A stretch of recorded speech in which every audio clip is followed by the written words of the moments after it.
Hi guys, welcome to Robin Hood Diaries tonight. As always, I'm glad you could join me.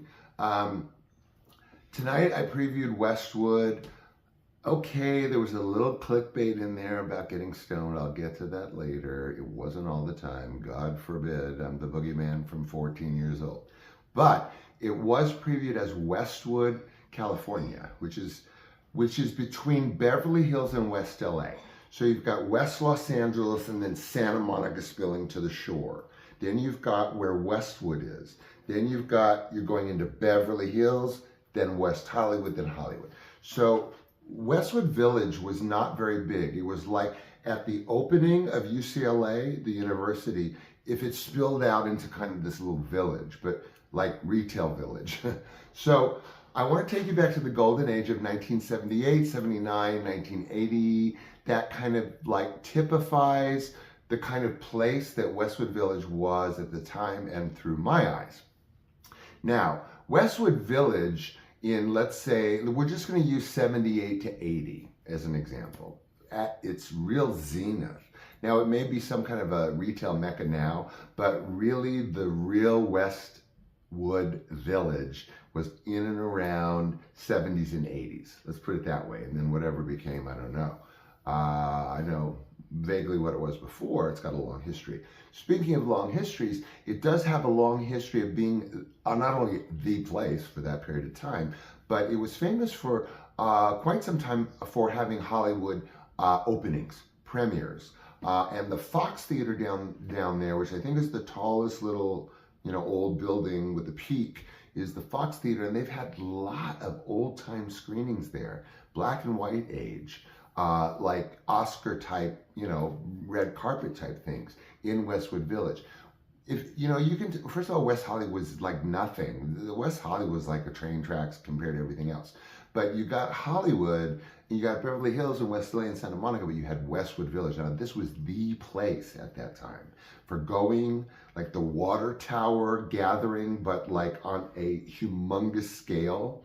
Not size-wise, but in terms of density of, population, and in terms of kind of the, kind of the vortex that this little village was. Now imagine like older buildings, let's say turn of the century, 1920s, but all sort of taken over retail-wise, movie-wise, any which-wise. Why? Because this period of late 70s-ishy is still very unorganized, retail-wise. It's a hodgepodge of lots of different things. Even in West Hollywood, there were some fabulous little gift stores in West Hollywood before it became West Hollywood. One called Propinquity, look that up, West Hollywood. But it was chock full of retail. It's just not the high-end J. Crew kind of retail that you're used to nowadays. This was late 70s. It was popping with gifty stuff and blah, blah, blah. Okay, so big on retail, big on movie openings, plus it was a movie mecca. You didn't really go to Hollywood to see openings. Yeah, you could go to Hollywood Boulevard, lots of movie openings. Like, I just mean for you and me, not like Hollywood ones. So yeah, everything opened on Hollywood Boulevard, but everything opened in Westwood Village as much. So the other weird thing about Westwood Village is that literally every block had a movie theater. I mean, like within the village, there may have been like one street that didn't have a movie theater. And these were like sizable movie theaters. The Avco, the National, I went with a very famous person to see, pop in on a sneak preview of her film, which was interesting, just to kind of get a taste of the laughter and the audience reaction to see, since it's your movie. But again, it was also a place to be with your friends. So this was like a social, like melting pot. Was it ethnically diverse? No. Okay, so, but like I always say, we could only do what we were given with whatever. So, no, it wasn't diverse. Not really. Unless you kind of extend the university's diversity into the village, because UCLA was not like, super white school. I mean, like entirely.